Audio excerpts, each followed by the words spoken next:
Muy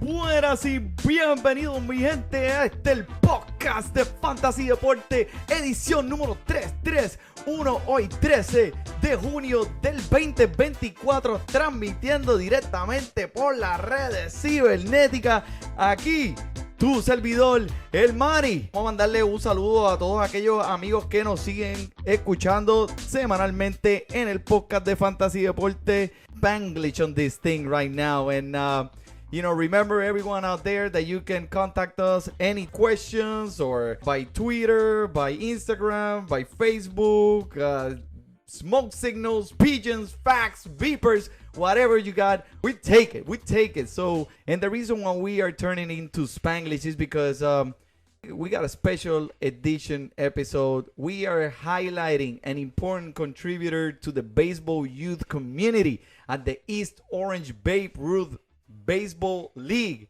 here in Centra Florida. And this is a man that his resume is longer than the New York Yankees payroll. His resume is longer than the lines at the snack shack on a Saturday afternoon. His resume is longer than his weeknight practices. And I can tell you, by experience, that's a lot to say. The champion, the coach from East Orange Babe Ruth 10U Yankees, my man, Carlos Delgado. What is going on, Coach? How are you? What's up? How you guys doing? Thank you for having me. Of course, man. It is our pleasure to have you here today. This is going to be an awesome podcast. We want to talk about what happened in the season. We want to talk about... Oh boy. Yeah, I know. So hold on, everyone out there, because this is going to be one to remember. I just got a quick disclaimer here really quickly because... as you guys know, my man here, Carlos Delgado, has the same name as one of my favorite players when I was growing up, Mr. Carlos Delgado, and he was a Met.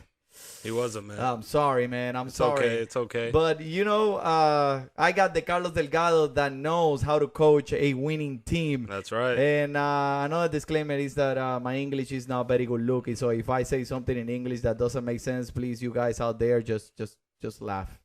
Just go with it. Just go with it. Just have a good time like we are going to have here in the next couple of minutes, because this is going to be ridiculous. So, Coach, how did this happen? How did this happen? I don't know how it happened, man. I know just one day, Manny here showed up with a Fantasy Deporte shirt, and they're like, yeah, Manny does a podcast and this and that. So, I mean, we were in it. We had a long season. It was fun. I wouldn't change it for anything. It was the first season I actually managed. I've been assistant coach most of the time. It was my first managing season, and I asked him, I said, hey, man, Manny, give me a shout-out, man. You got to give me a shout-out for this win. It was a big win. I don't remember the game, but it was a big win. And he goes, yeah, I got you. Then at the end of the season, well, I'm sure we'll get into that later, but he's like, hey, man, how about you just get on the podcast?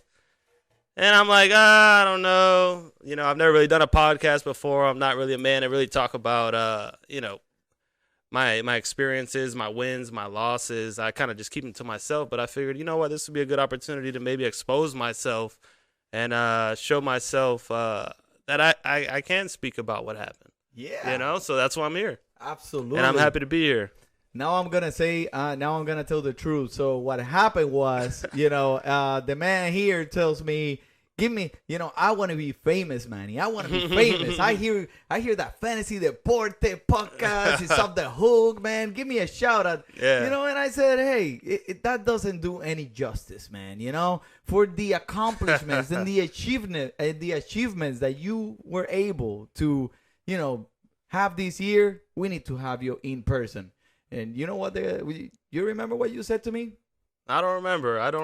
Sometimes I'm in the moment. I don't think about what I say, and I just say it. So what did I say that day? You said, let me ask my wife. Oh, man, I pulled that one. Hey, that's the safety card right there. It's like, I'm not sure if I want to do it yet. Let me talk to my wife. Let me think about it. Yeah, that's the way, man. That's the way. You play your cards right. I'm pretty sure she's listening. And, she is going to be happy when she listens to that. She's like that. Is he like that always? He has to ask about I think it was more not the podcast. It was showing up at this time. Yeah. She was ready to listen to it. Yeah. You're like, we haven't even started. So, but, man, Coach Carlos, tell us a little bit about yourself. We see you all the time walking around, around. Pretty active. Yeah. And, you got your poker face. You're always so focused. But I want to know the real you. Who is Coach Carlos Delgado? Coach Carlos Delgado, man. It's a kid who started playing baseball when he was 4 years old. Growing up in a neighborhood that probably wasn't the best. I found friendship. I found family in the sport. I played my whole life, from 4 years old all the way up to high school. And then unfortunately, not unfortunately, but things happen, right? I had a kid at a young age, 15 years old, and it kind of took baseball away from me earlier than I was ready to let it go. But thank God, like those kids that we're talking about right now, the kid that I had brought me back to the sport, and I'm able to, not live really vicariously through him, but I can show him what I knew, what I learned, everything that I had, the potential that I had. I try to give it to him. And to be honest, I'm a kids guy, man. I've got 5 kids, So when I see all these kids out, you're a machine, when man. I see these kids out there, man, I just want to give them everything that I have, Yes, and hopefully the way baseball changed me, hopefully it changes them, and and at the end of the day, if it pays for college, that's all I care about. There you go. There you go. Wait. I got the perfect sound for that. There it is. Yeah, as long as it covers college, it's a big 5 thing times. right there. It's a big thing right there. Yeah. Going pro, what's the percentage of that? 0.2, 0.3, But if I know I can send a kid to college and he gets his education and he moves on to do something good for himself, that's the biggest thing for me. There you go, man. Yeah. And it's. I don't mean to be so deep, but No, that's the truth. Yeah, I ask you, who is Carlos Delgado? That's exactly the answer I wanted to hear. And that just shows you how how much more baseball is than a game. It shows you so many things. If you can apply baseball to life, the discipline, like being a teammate, getting out there and battling with and failing. You look at baseball. There's a whole category for errors. Baseball is all about mistakes. It's all about errors. It's all about what you did wrong. Learning from them. And it's learning from them. Yeah. Exactly. Wow. You see, dude. Like, we're man, this is deep. This is deep right here. This is a special one. He said it. It was special. Yes, sir. It always is when 2 individuals like this get together. So, thank you for that. I appreciate that you are, opening yourself here, because that's exactly what I wanted to do. I wanted to, let these people out there know who was Carlos Delgado, and you just summarize that in your words right here. And to give a background of what is Babe Ruth in Orlando. Well, I want to let everyone know, because we have a lot of listeners all over the world. Carlos Delgado, if you didn't know, Fantasy Deporte, it's international. It's big. It's a big deal. It's a big deal. So. Babe Ruth East Orange. It's in East Orlando. It's in East Orange County, Orlando. And the best way I can summarize this is it's an example of a great community that gets together to teach, basic fundamentals and skills of the sport to the young guys. And people such as yourself are examples of you're teaching them, and they look up to you, and they're doing a good job. And I want to give a shout out here to my man Mike Lapas, that he does an outstanding job. Great job running these facilities, and to everyone out there, I mean, this guy just does all this and puts all the time. It's just volunteering. Yeah. Volunteer jobs, man. Like, Volunteer, no pay. No pay, baby. You do it for love of the sport, man. Yeah. And love of the sport, love of the kids, man. Love of the future. God, dude. You see this now we're getting what I wanted to be.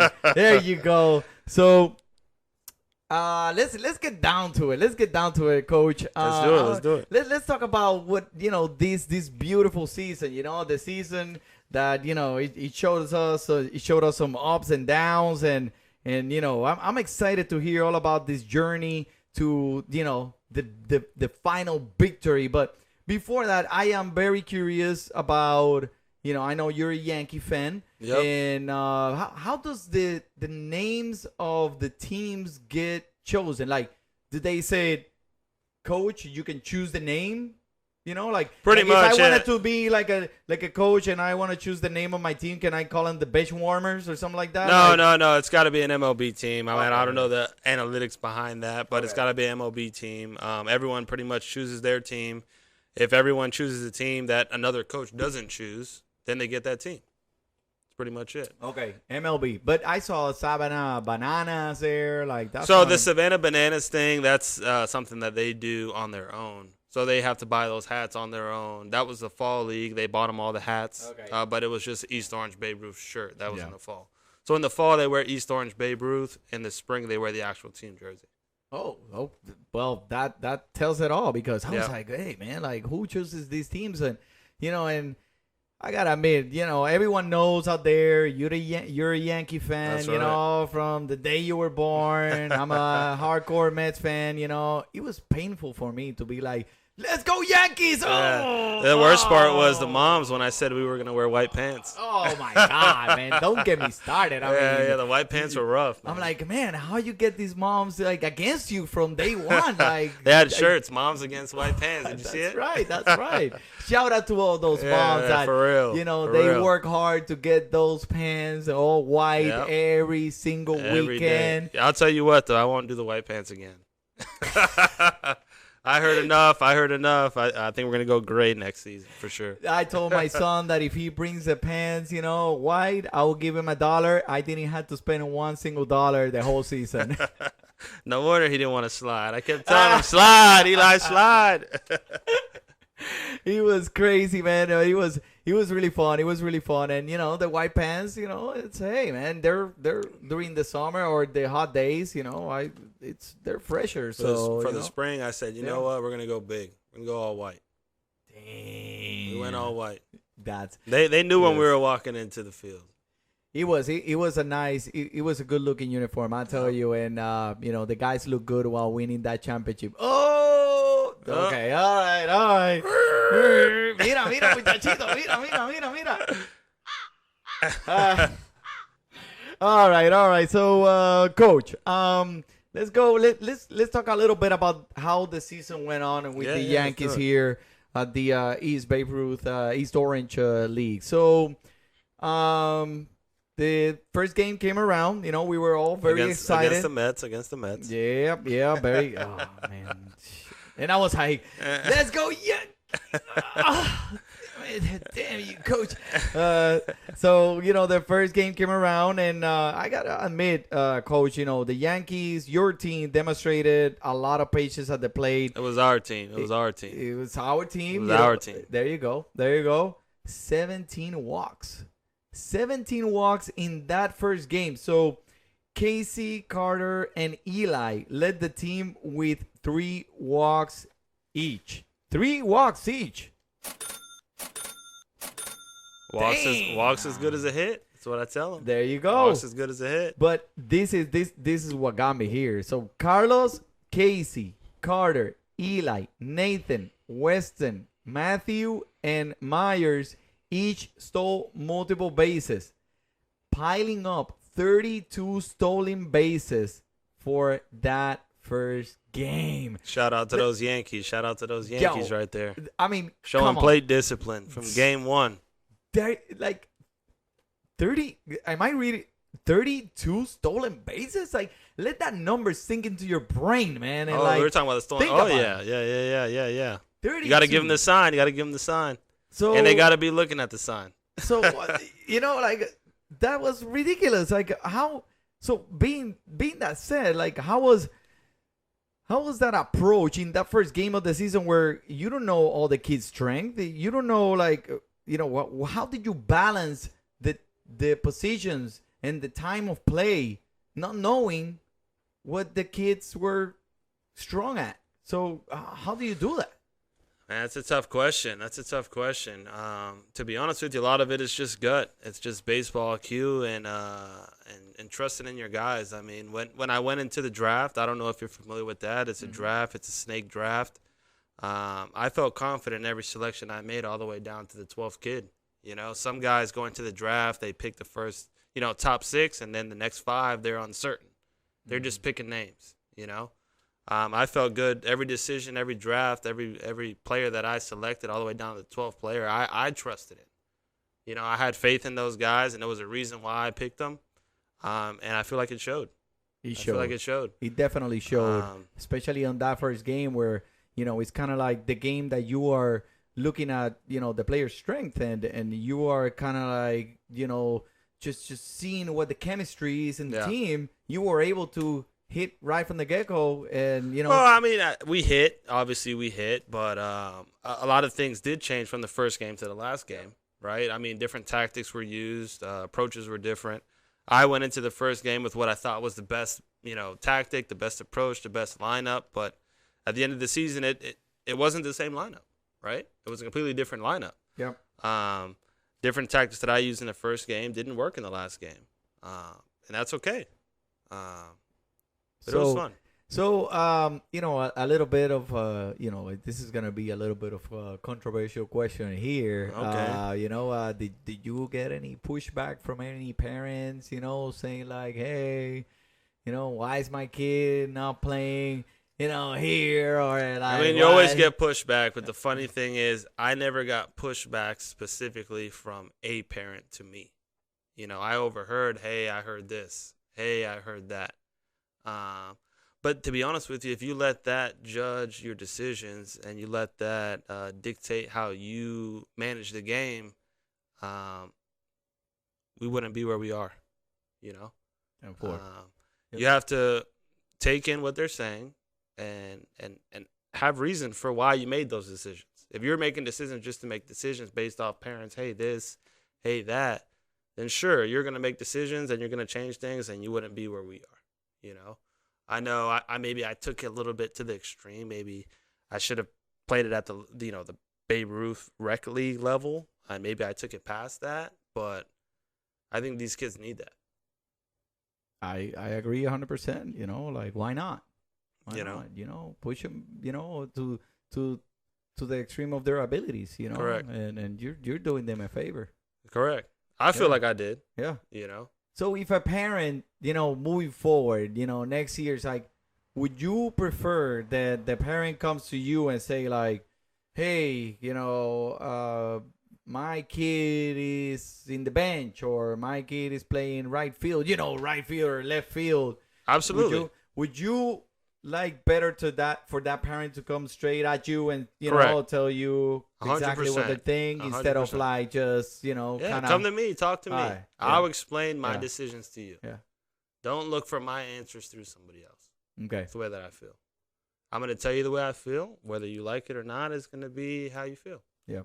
You know? You can't do anything about it. Can't do anything about it. And I'll tell you, when I go to the practice, I mean, lineups change, positions change throughout the whole season. I did my best to put them everywhere that I thought they'd be best at. Gotcha. What can I say? And you won the championship. So, like... Yeah, what can I say? I used what I knew and tried to use it to my advantage, and it worked out. Well, thank you. Thank you for answering and being so straight, I'm a straightforward guy. I apologize if it offends anybody. It's a hard question. It's a hard question for coaches, because obviously the coaches want to give everyone, a time, a play time and put the players where their strengths are and, their abilities and, it's hard to kind of make everyone happy. Sometimes you're gonna make some people happy, and some other people are not gonna be that happy. And so that's why I say if they come to me, I can explain my decisions to them. I can explain to them, hey, this is why I made that decision. That is beautiful. I love it, man. But it's okay. We started there. The hard team. Questions. Get the hard questions out of the way. Let me throw some. There you go. Okay. Yeah. Get those out of there. Ooh. Diablo, Mike Tyson. Por ahí. Cuidado, cabrón. So after that game, the first game, and with all these crazy stats that I just read to you, we came, your team came in. They won 4 out of 6 out of the next 6 games, and 2 of them were the losses that were the only 2 losses that were recorded for this team throughout the season.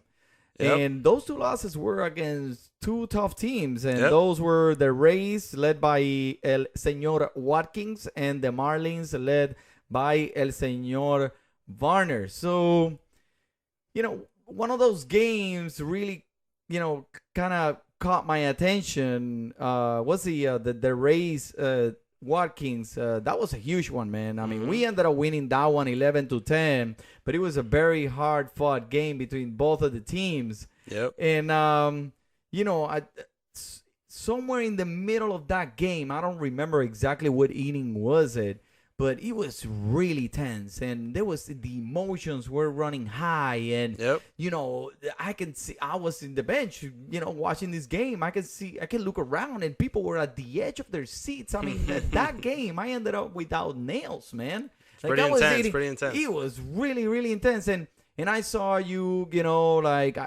I can see that the kids were, in a situation where they felt like there was a lot of tension, and you came in, you pulled them out of the moment and put them together, and you spoke to them in a corner. And I'm just curious, what did you say to inspire them and to motivate them throughout such an intense time for them during that game? So I don't mean to divert to something else, but I think I have to answer this question. Do it, man. This is your podcast. This is your podcast. Yeah.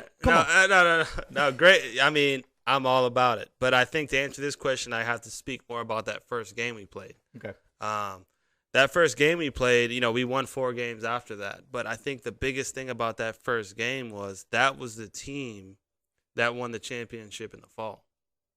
Right. Oh, wow. I didn't know that. So that team that we played in the first game that we ended up winning, I don't remember the score, but I know it was pretty clear we were the better team for sure. And we played them, and like I said, we beat them by a pretty good score. I don't remember the exact score. But all the kids were coming up to me and saying, are we beating the championship team? Are we beating the best team? And I looked at every single one of them, and I said, yeah, you are. You know what that means? Now you're the best team. And I explained that to them. I said, if you're going to take this from them, you got to own it. So now that was the first game. 4 wins happened after that, right? Then we go in. I don't remember if it was the Rays or if it was the Marlins, but we faced the Rays. Tough game. Remember? Tough game. And that's where we're at now. So to answer the question that you were asking me, I took him to the side and I talked to him. And I said, hey, do you remember who the best team is? I said, you guys are the best team. And I said, you know who wants to be the best team? They want to be the best team. So if you want to be the best team, you got to take this game from them, or they're going to take it from you. Sent him out there to the field. I mean, you know what happened after that. Oh, yeah. I surely do know. Yeah. So, I was out there, man, and it was beautiful to watch, because I remember very clearly when you finished talking to them, they came in and they were a different team. Yeah. So whatever you said there, man. Yeah. I mean, you guys just heard it right here, right now. That was a conversation I had with them. I like to talk to them alone. I don't like to talk to them around their parents. Kids are different around their parents. I'll be honest with you. Yeah. Really different kids. I pull them to the side. I talk to them alone. I I know people's own kids different than they know their own kids, Mm-hmm. And I just try to be the best example I can be for them. And I feel like to show them, to be great, you got to prove it every day. No other way, man. Damn. Yeah, no, I'm there with you 100%, and I did see it, and it was amazing to watch. I'm telling you, it was amazing, dude. Like I don't know how like you keep your composure, so sharp all the time. Like, normally I will see you with a hat, and I will see it. I will think to myself, I'm like, this guy gotta be losing hair every single day. 5 kids. Leading this team, this guy is bald. And, to my surprise in here today, you came without a hat. And my people, there is hair under the hat. There is hair. I need a haircut. I'm looking at it right here. The guy has hair, I need a haircut for sure. He goes through all that. He gets through those intense moments, stress, 100%, and he still keeps his composure. Amazing, man. Amazing. I loved watching how you definitely took care of, how the anxiety was around the team, and you just like took them to the next level. But thank you. We won this game. It was a good game. It was. Let's move forward to the next game. Let's do it. Boom, and there is a challenge here. Yep. The Astros de Fabritos. Yo, and I gotta shout out here for my man de Fabritos. De Fabritos. De Fabrito, ¿qué pasa, papi? ¿Qué es la que hay? Mira, ¿qué pasa? Oye. Mira, mandale un saludo a JT. JT. You know that De Fabritos was like like on concert and on tour with like New Kids on the Block and all those guys. Like I didn't know that. He's got pictures with them, man. Oh yeah, I saw them with my own eyes. De Fabritos, I gotta see the pictures, Yeah, man. the guy is a stud. We gotta have you here. He's out with all those guys, like, and he can almost sing like the New Kids on the Block as well, I didn't know that. Yeah. I didn't know that. No, he can't. He can't sing like the New Kids on the Block. But, he's got a good team. He comes in and, we're winning in the 5th inning, 11-6. So, we're like not confident, but we're like, okay, we're in a good spot. 5th inning, 11-6. So what happens in here? The Fabritos team, the Astros, scored 5 runs on 3 hits in the bottom of the 5th inning. 5 runs, 3 hits. So in that moment, the team looked defeated. That lost its composure. A lot of mental errors. You see gloves flying, you see hats flying. Yep, Emotions were running high. So, I saw you out there. You were, looking at all this, and of course you keep your poker face. You're like really focused on the game. But I mean, I was just curious, what was going through your mind at that moment when you see that this game was slipping off your hands like so quickly when all these things happening in the field? I know. As a manager, I should probably take more credit to what happened, right? But the way that I see that game was the kids lost their composure. They lost their cool. They forgot who they were. They forgot they were the best team in the league that day. And it showed. It showed with the outcome of the game. I try to keep my composure because at the end of the day, I just manage the team. I don't play the game, right? I can't want to win, or I can't want the game to go a certain way more than my own players do, right? And I tell them that all the time. I can't want this more than you, So that was what was going through my head. I mean, I knew what we had to do. I knew what they needed to do. But if I break down and I show them I'm done or I'm out of it, as the leader, how do you think they're going to feel? If I'm throwing my hat, if I'm stressed out walking up and down the foul line, what vibras, what vibe? What example? What example? What am I showing them? it's not about, how you express yourself in that moment. And I can tell everyone it's about how you handle the bad things dictate who you really are. Man, I'm telling you, I was looking at that game from the bleachers, and I was like, "What?" Yeah. It was tough. This is how I felt. It was tough. Like Ryu in Street Fighter, man. Yeah. It was tough, but you know what? They needed that. Yeah, they needed that. And like people say, sometimes it's better to get your loss early in the season than it is to get it at the end. It can be a good thing. Right? Yeah, and you just hit the head, the nail on the head, because exactly what I was gonna say, that it looked like this game was actually the wake up call for the team. Absolutely, it was. After this game, we ended up tying that game, and the team we were playing against hadn't won a game yet. Yeah, exactly. So that could be one that could just bring you down all the way, to the bottom of the water and go dude, you're not really that good. Well, and that's why I say it's sure I managed the team, but I credit the boys the way they bounced back after that. I can only do so much, but it's their drive and what they want is going to dictate what happened in the season, and it did. I can just lead the little bit that I can lead. I hold the torch, they light the flame. That's what I say. And they indeed, did, because on the next games, let me see. I'm looking at the stats in here. They won the next 5 games, and all of them by at least 8 runs or more. Yep. But this is the most crazy stat I'm gonna throw at you today, man, about this thing, because this is how we do in Fantasy Deporte. The crazy thing is, I'm not really a stat guy, so these are all like news stats to me. That's why you got me. That's why you got me. This is why I'm here, man. I appreciate it. And you know what? I'm gonna throw this to you. So the Yankees outscored all their opponents with an impressive 71-27 during those 5 games. Yeah. 71-27. Think about that. Yeah. 5 games. What's up with that? Tell me what.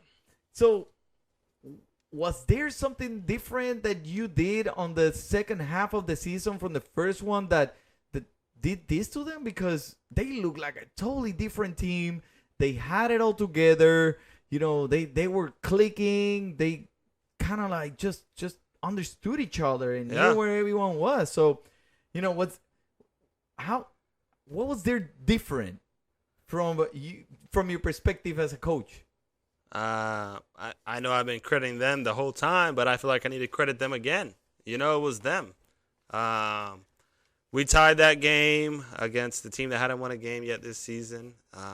No discredit to them. They were a great team. They just, didn't win any games, and that's okay, right? Well, I think we won the next game. I don't remember who the game was against, and I don't remember which player it was either. But every time we played a game, I would meet him out in the outfield by the foul pole, away from the parents. Like I said, keep your kids away from the parents, different people. Yep. And I took him out there, and after that win, we went out there, and we, I try to interact with the kids, and if they don't trust in you, they don't believe in you, you're not going to get a buy-in, right? So, I mean, from day one, we were throwing up something called a dub. I don't know if you all understand the dub, but it's just W with the hands, right? Dub, short for W. There you go. And they were throwing up the doves after that game. We're throwing up the doves, and I used to tell the kids, "Hey, you call it out there. What are we doing today? We're throwing up the doves, right?" And they would throw them up, and if we didn't win, we didn't get to throw up the doves. We didn't have that. We had some serious talks out by the foul pole, right? So throwing up the doves, and don't remember which kid it was. He's like, "Hey, can I throw some water?"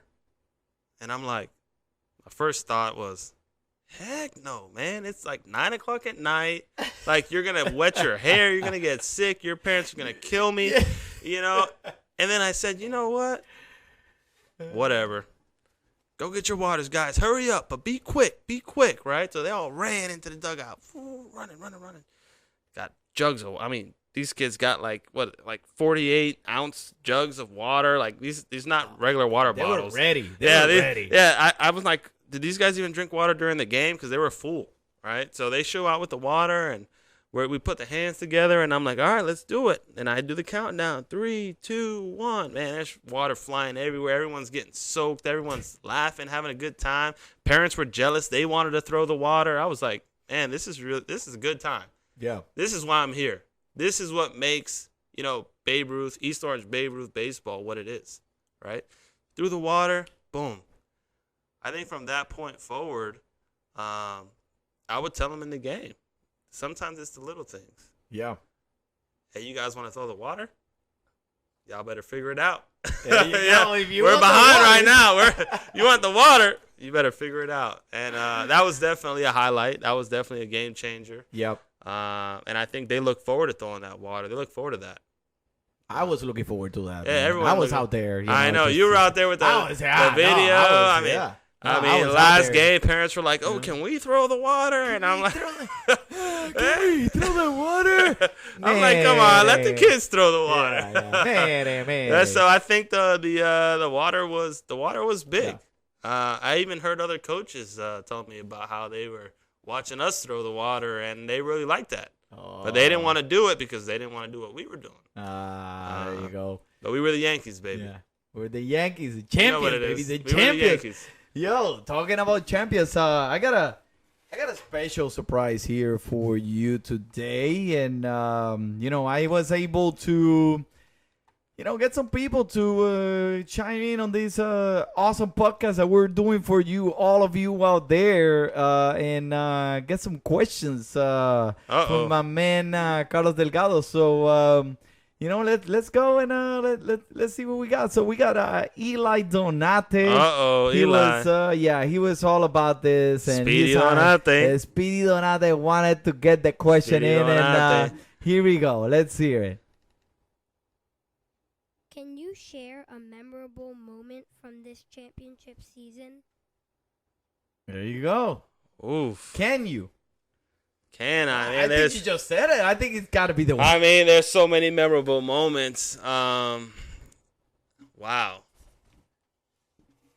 I think it was just the team coming together on that last game and winning that championship game. We won it 6-5. Yeah, I remember. We won it 6-5, and I lost hair. It's been a little bit, but I can't remember who closed that game out for us. Now that I'm thinking about it, I gotta look back. Give me 1 sec. Let me look at the stats here. It was, it was nerve wracking for sure. That last inning, I felt like I just didn't want to watch. Not because I didn't want to watch. It was because I couldn't watch. My heart couldn't take it, man. Like I was. I could have a heart attack there, man. Like, Jesus. Who closed that game out was Liam. I won't say the last name because he's a juvenile young kid, but I really liked Liam, man. He was a kid that before I got him, he was a catcher. Just played him as catcher and never really exposed his true abilities. And I felt like he was a little bit more than that. Mm-hmm. And I think he carried us a lot this season, actually on the mound. Yeah, I think he did a great job pitching. Awesome. Yeah. I think that last game he came in and pitched like the last 3-4 innings. Yeah. And shut him down.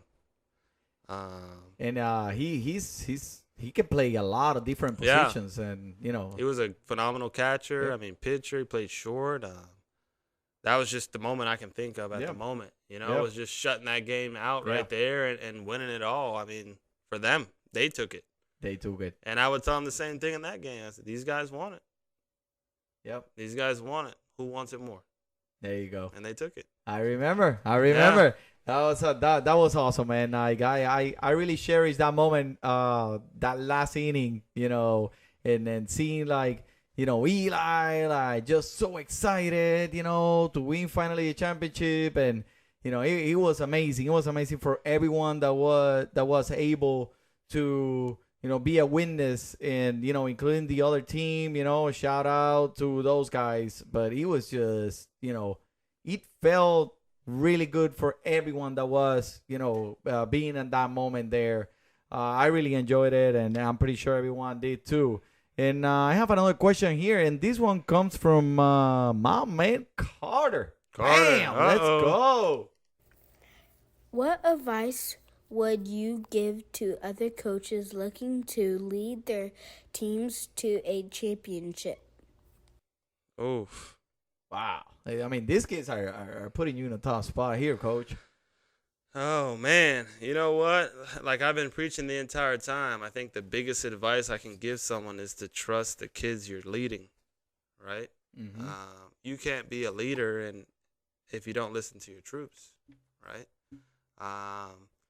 And I think at the end of every practice, at the end of every game, I would ask the kids, what did you learn from today? What could I do different? Is there something that I could do different? Do you think something that we need to focus on that isn't working, or that may be working that you may see that it's not working? You have to give. Everyone deserves a voice, right? 8 years old, 9 years old, you have to hear them out. Don't be so set in stone on what you think is right, what you think is wrong. Every team is different. I'm sure the next team I manage, I'll have a different set of kids and with a different perspective. Lucky enough, I drafted the best 12 in my mind, and it worked out for me. And you have to listen to what each and every one of them tell you. I mean, even sometimes the decisions I made pitching, I would ask the kids. I think I asked Eli a couple of times. He was struggling on the mound, and I would come up, and I'd say, Eli, you got this? You think you can do this? Or do you need me to take you off? Right? I let him make the decision. They're 9 years old. No one kid is going to do any better than the other. It's all about who wants it more, right? And I'd look at him, and, I mean, Eli would tell me, no, I got this. I want this. I would never take that away from him, ever. Listen to your kids. Boom. I mean, I gotta just do this right here and give this shout out to this man right here because these are words with light, and they're what you're talking. I am so glad we're doing this today because the things that you are saying are open are things that are coming from your heart and. Yeah. Man, I mean, more than baseball, guys. It's more than baseball. And that's what we said. Baseball is more than a sport. And I did amazing. Thank you so much for that. I appreciate that. No problem. That you were able to, keep that pressure. Like always, I never doubted you. You keep your composure. Yeah, and you absolutely. always boom, I'm ready. El señor Delgado siempre está ahí, papi. Ese macho no falla. Papi, No nunca. falla. Never. Yeah, diablo. Mira, pero okay. So All right. let's put the East Orange. It's East Babe Ruth. If I can say it correctly, I mean, I'm sorry, guys, but you know what league I'm talking about. Let's put it to the side. You're a Yankee fan. Absolutely. Let's talk about the Yankees here. do it. Let's do a little conversation here about 28th this year. 28th this year. Yeah, let's go. Let's see what. So I pick up some amazing stats about what's going on out there for the Yankees, and I want to share it here with everyone that is listening to us and with you. And then I want to get your thoughts on it. So the Yankees are the first team in the majors to accumulate 20 comeback wins in this season. They are 46 wins this year already to this day, and over 40% of those are from are in a comeback fashion. So, you know your team, you know who is in the team, Juan Soto and Aaron Judge, obviously both are MVP candidates this year, both in the same team, damn. And, it is a very strong team. When you ask someone like, a casual fan of the Yankees, hey, who is in the Yankees now? Those are the names that most likely will come up, right? Like Aaron Judge, Juan Soto, Garrett Cole. The amazing thing about this team is like the other players are not big name players, right? Are not like flashy players. how are they doing this? How are they like They're- putting together these wins, man, like this? Like I've been preaching the entire podcast, man. There's some dogs. You know, they want it, and it shows. You got Volpe, Anthony Volpe coming up. Anthony Volpe. Last year he wasn't doing like he's doing this year, man. Incredible. I mean, the guy's out of control. But you know what? Like Derek Jeter, when he, started as a Yankee, as a shortstop, he wasn't, his first year wasn't the best at all. Yeah. Like he wasn't a flashy, like the way he finished his career. Yeah. He started really slow. People were Yeah. like, oh man, this Derek Jeter guy, I don't know. And look, it turned out to be a Hall of Famer. Yeah. So is this Volpe's path? Is this? I mean, Do you're, you see you're any- asking me, Yeah. right? You're asking a Yankee fan. So Of the answer to the course. question Of is course. yes. Yeah, I mean, the answer to yeah. the question is absolutely. I mean, I also think that people don't give Gleyber as much love as they should either. Yeah. I hear you. I think a couple years back, I don't remember the exact year. I wish I could know it off the top of my head. But he led us in the postseason, man. He was hitting late game home runs that other people weren't doing. He I carried remember the that. team. And I mean, I'm number 25, so I see number 25 on Torres, and I'm all about it. And I'm looking forward to see what the Yankees do with him next season. That's for sure. Is his contract up this year? Yeah, this is last year. Oh, wow, So okay. I'm not sure what he's. I hope the best for him for sure. Yeah. But we'll see. A lot of contracts are up for the Yankees this year, man. You got Verdugo. You got Juan Soto. Yeah. Anthony Rizzo. I don't know what's happening. Like, is it something? Have we seen the last of Anthony Rizzo as a Yankee? I don't know. I mean, It's crazy, right? Like, I don't know. No? We'll see. Hopefully it's not the last we see of Juan Soto, but well, We'll I've been hearing some crazy things about Juan Soto. They're talking about $500 million. They're talking about $600 million, $700 million, a whole state. yeah, Like, what is it going to take to keep Juan Soto a Yankee? a ring. Okay. This year? Give him another ring. Oh, my God. This year? This year? This year? This year, I think so. Look at everything we're doing without Cole, man. Yeah. All these other guys stepped up. Yep. You got Gil stepped up. I mean, you got what? Potit? Just pitched yesterday against the Luis Hill. Luis Hill. Yeah, Luis Hill. Luis Hill is playing Out of like a control. Cy Young candidate right now. Carlos Rodon. He Carlos didn't pitch like Rodon. that last year. And I'll tell you what, Luis Hill, the thing about Luis Hill is that he's almost at the top of his innings because he is a novato, a new player. So what do you think is going to happen there? I mean, he's got like 36 innings left. So do you think they put him in the bullpen and come out of the bullpen and kind of like get some innings? Because honestly, like, when do you want to see him pitching? On July or October? I mean, I want to see him in October. Of course you do. Everyone does, right? But he's gonna be capped in innings. Another thing I was hearing about Luis Hill was that he was gonna be. There is a possibility that he gets sent to the minors where he can just get his innings while he is down there, and then he'll be brought up when he is, when they're closer to, the playoffs to make a run. Because the thing about it, putting him in the bullpen, that can have a, some kind of effect on. Yeah. Remember, like the bullpen is like one inning sporadically. It could be today and then another inning in 5 days from now. So that could definitely affect the way he throws or his mental or even his arm. Yeah. So there's a lot of things around, but A lot of unanswered questions. That's why I'm not a manager of the New York Yankees. yeah, you right? you are the coach of the Yankees. Of the New York Yankees, right? I mean, those are tough questions. Those are tough things they're gonna have to battle through. I mean, Yankee fans have their expectations, though. Yeah. This is what we expect. 28 this year. Yeah. We have Soto for this year. We expect it. Yep. Not saying we don't have nothing in the farm system, because we do. You got the Oh, Martian. yeah. I mean, yeah. you got plenty of Absolutely. people down there. You got Grissom, who's come up playing a great center field the past Yeah. couple weeks. I mean, It's out of control. Grissom was actually playing for Juan Soto. The other day. The other day when he was out injured, you know, with his forearm, and he did a very decent job. It's the home run. Yeah, he's a beast.